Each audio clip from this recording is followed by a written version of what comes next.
Welcome to True Tech Academy. Today question is, the radiator tubes are manufactured by using cast iron, aluminum, brass, steel. So మనకి radiator function ఏంటి sir అంటే combustion జరిగిన తర్వాత engine అనేటువంటిది high temperature ఉంటుంది. ఆ high temperature కంటిన్యూస్గా maintain చేస్తే మెల్ట్ అయ్యే అవకాశాలు ఎక్కువగా ఉంటాయి.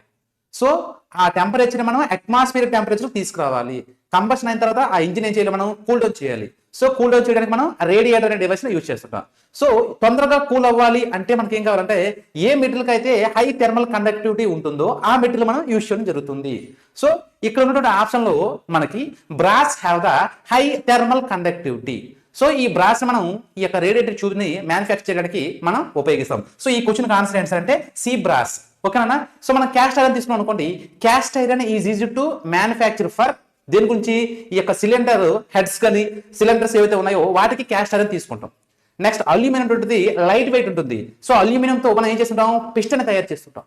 స్టీల్స్ అంటే ఏంటి సార్ అంటే ప్యూర్ ఐరన్ కి మనం క్యాస్ట్ ఐరన్ పర్సెంట్ ఇంక్రీజ్ చేసుకుంటూ వస్తే దాన్ని మనం స్టీల్స్ అంటే ప్యూర్ ఐరన్ కి లెస్ దాన్ 2% కార్బన్ యాడ్ చేస్తే దాన్ని స్టీల్స్ అని చెప్తాం. ఈ క్వశ్చన్కి ఏంటి సార్ అంటే ఆన్సర్ బ్రాస్. ఓకేనా? Thank you.